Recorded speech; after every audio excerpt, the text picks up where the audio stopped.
India is taking steps to impose a tax on the revenue it receives from domestic streaming services provided by Netflix. According to the report, the Indian tax authorities have estimated that Netflix's Indian permanent establishment will bring in approximately 55 crore rupees, $6.73 million, in revenue during the assessment year 2021-22. This estimate was included in a draft order.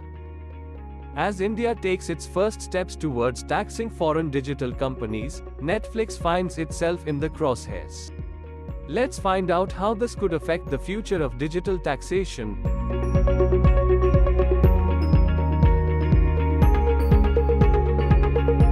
This is the first time that India will levy taxes on foreign digital companies that operate in India to provide services related to electronic commerce to Indian customers.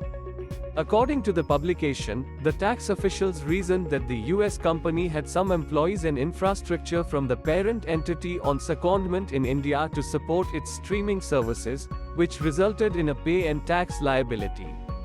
This has resulted in the establishment of a permanent presence in India, which, as a result, has resulted in the creation of a tax liability.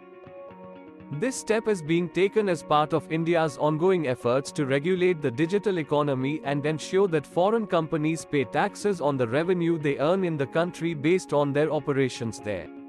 This action against Netflix could be seen as a test case for the future taxation of other international digital companies, and the Indian government has been debating the introduction of a digital tax for some time now. Netflix did not respond to a request for comment.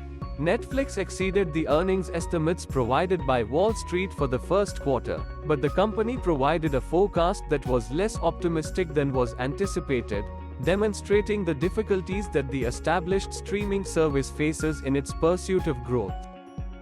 The company reported that it delayed some financial benefits in order to make improvements and moved the wider launch of a plan to crack down on unsanctioned password sharing into the second quarter of the year.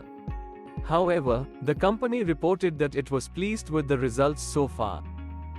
Revenue and earnings for the first quarter came in roughly in line with the average analyst estimates from Refinitiv, with revenue of $8.162 billion. In this new era of digital taxation, Netflix becomes India's test case. Although revenues and earnings align with analyst estimates, the company faces growth challenges. While the delayed financial benefits for improvements and a crackdown on unsanctioned password sharing show promise, this new tax obligation might just alter the landscape of the digital economy in India.